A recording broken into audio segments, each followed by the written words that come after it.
Welcome back to AskAPop. Today we're talking about spring cleaning. It's not just for houses, shouldn't be once a year either. Starting off here today with the inspiration for this one. Our grandson's a toddler, you can hear him in there. And the reason they call him that is because they inevitably fall down. But my beloved, as soon as she realizes that he's not hurt, will automatically start going into the song, I fall down, but I'll get up again. You're never going to keep me down, and you're welcome for me saying it and not singing it. She does that to let Little Bill know that he can shake it off and not be scared. When I heard that this morning, the Spirit hit me with today's inspiration on repentance. Yikes! That's a scary word.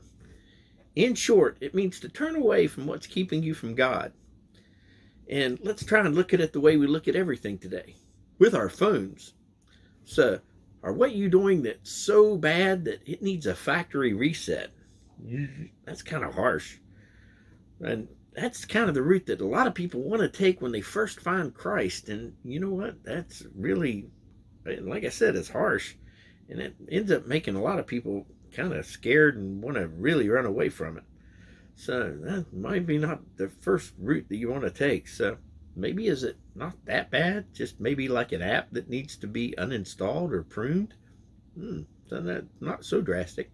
Or maybe is it just kind of trim the edges off? Maybe do you not so bad. Just maybe take out the things that are not going so well in your life. Maybe like cleaning out the cache on something. Make the choices a little bit better. Cleaning the cache out. Whichever choice is right for you, that's not for me to say, or honestly anybody here on earth. That's between you and him. And that's done with prayer.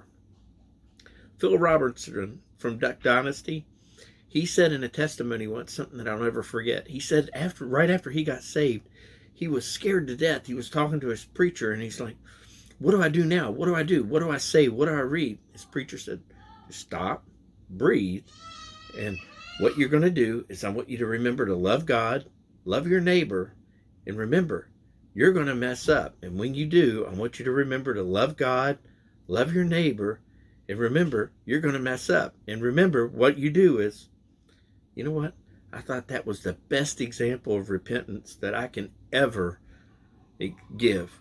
It's not a get out of jail free card, but it is a grace covers guilt card for anybody trying to blame themselves or be too hard on themselves for trying to be too perfect.